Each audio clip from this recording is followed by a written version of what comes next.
Bienvenidos nuevamente al curso de Electrodinámica 1. Este es el capítulo 5, sección 2, Ley de inducción de Faraday. En el video anterior vimos el concepto de lo que es una fuerza electromotriz, donde básicamente la fuerza electromotriz se relaciona con el trabajo que necesita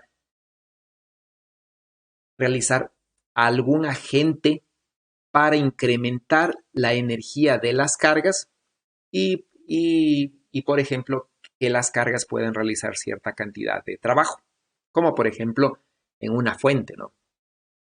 En una batería.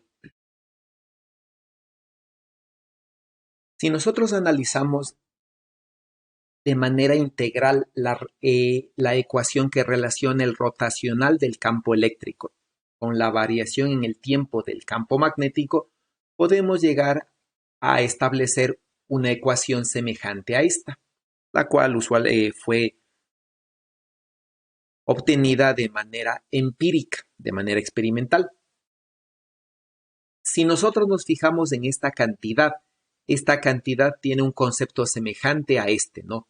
Y a esto se le llama una fuerza electromotriz, es decir, es la fuerza por unidad de carga por el desplazamiento, ¿no? El trabajo, ¿sí? Por unidad de carga.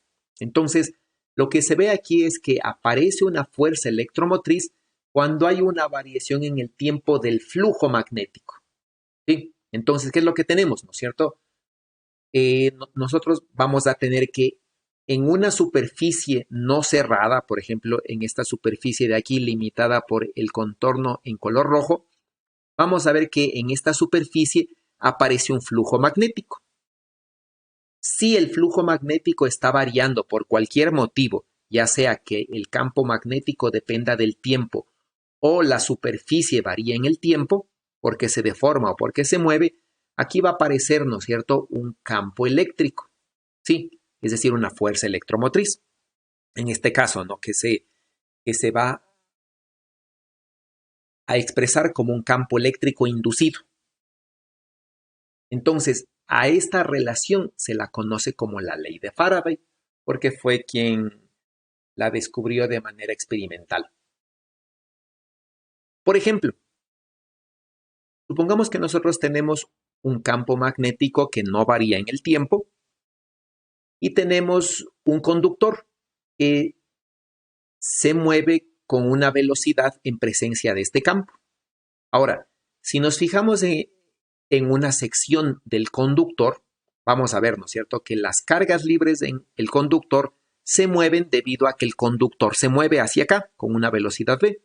Hacia acá, por ejemplo, tenemos el campo magnético y debido a que las cargas dentro del conductor se mueven, porque el conductor se mueve, va a aparecer una fuerza.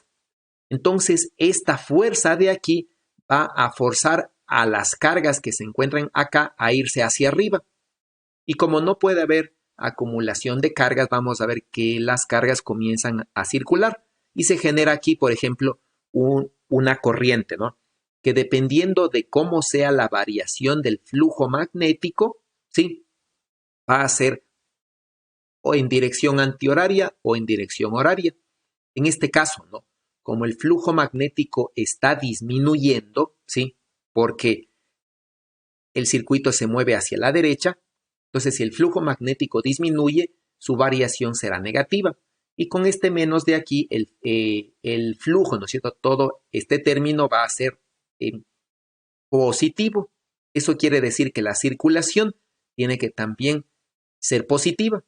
Y por lo tanto, ¿no? Si el flujo se define como positivo hacia afuera, la circulación tiene que ser en sentido antihorario, es decir, aquí aparece una corriente en esta dirección que trata de inducir una corriente, ¿no es cierto?, de inducir un campo que compense la variación, la disminución del flujo magnético en este caso.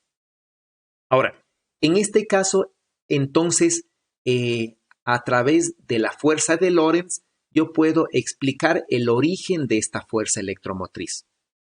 Hay que tomar en cuenta, ¿no es cierto?, que el campo magnético no puede hacer trabajo.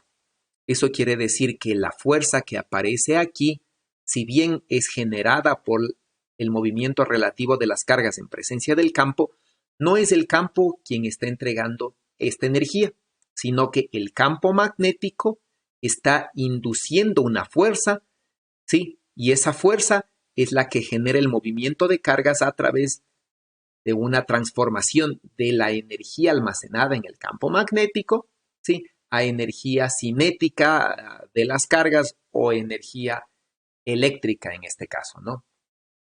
Eso quiere decir que el campo magnético simplemente lo que está haciendo es utilizando la energía mecánica del movimiento del circuito y transformando la energía cinética, ¿sí? La energía mecánica en energía eléctrica, es decir, en corriente eléctrica en este conductor.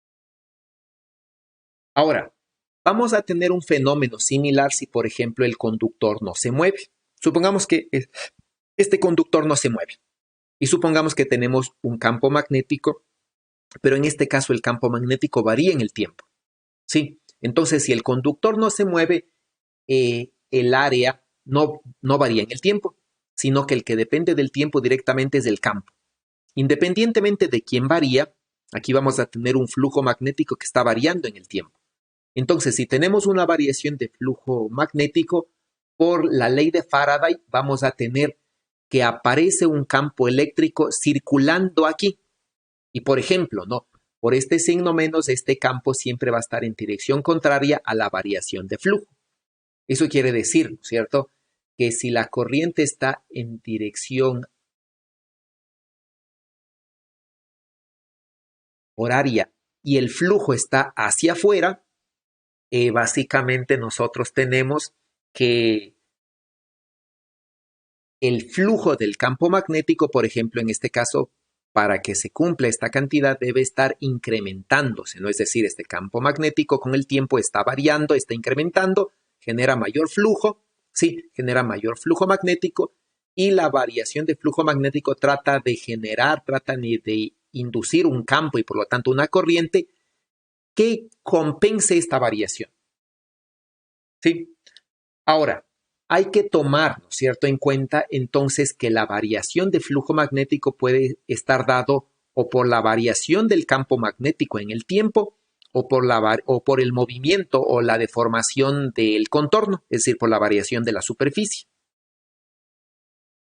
Si nosotros nos fijamos en la ecuación de Maxwell realmente relaciona el rotacional del campo eléctrico con la derivada del campo explícitamente en el tiempo. Y por lo tanto, si integramos esta ecuación, ¿sí?, y utilizamos en el lado izquierdo el teorema de Stokes, vamos a ver, ¿no es cierto?, que esta ecuación no es semejante a la que tenemos acá. Si nosotros, por otro lado, por ejemplo, hacemos la variación en el tiempo de toda esta integral, donde de manera general los límites de integración dependen del tiempo y el campo magnético depende del tiempo, se puede demostrar que esta integral de superficie no es nada más que esta integral de aquí, donde de aquí podríamos despejar este término. Sí, habría que notar, ¿no es cierto?, que la divergencia de B siempre es cero y por lo tanto, cuando nosotros reemplacemos esta integral acá, vamos a establecer realmente esta ecuación. Eso quiere decir, ¿no?, que en realidad la variación del flujo magnético, cuando puede variar el contorno o el campo magnético, se relaciona con la fuerza completa de Lorentz.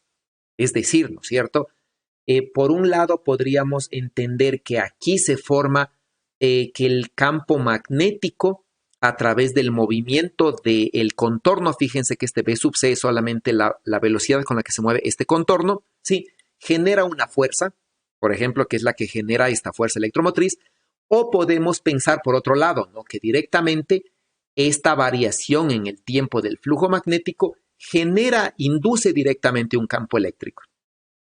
Sea como sea, nosotros podríamos interpretar aquí entonces que no es este término el que genera la fuerza electromotriz que genera esta corriente eléctrica que está circulando, sino que es directamente un campo eléctrico que se induce debido a la variación en el tiempo del campo magnético, es decir, debido explícitamente a este, ¿sí? el cual este campo eléctrico inducido genera la circulación de la corriente eléctrica.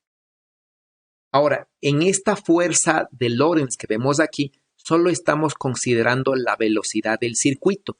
No estamos considerando la velocidad total de las cargas, es decir, no estamos considerando la velocidad de deriva de las cargas, es decir, la velocidad que tienen las cargas con respecto al conductor. Fíjense que ese término no estamos considerando, simplemente estamos considerando la velocidad del contorno, es decir, estamos despreciando la velocidad de las cargas respecto del contorno. Y por lo tanto, esta fuerza no es realmente toda la fuerza que sienten las cargas, porque esta velocidad que existe no la estamos considerando. ¿Ya? Entonces, esta sería la interpretación correcta de la ley de inducción de Faraday. Por último, ¿no? Vamos a ver que la fuerza electromotriz que se genera acá, ¿sí? La fuerza por unidad de carga, simplemente por este signo menos, siempre va a estar en dirección contraria a la variación de flujo magnético. Tomen en cuenta que es a la variación, no es al flujo magnético mismo. En el siguiente video utilizaremos los conceptos de la ley de Faraday, digamos, para aplicarlos a un fenómeno de inductancia entre conductores. Nos vemos en el siguiente video.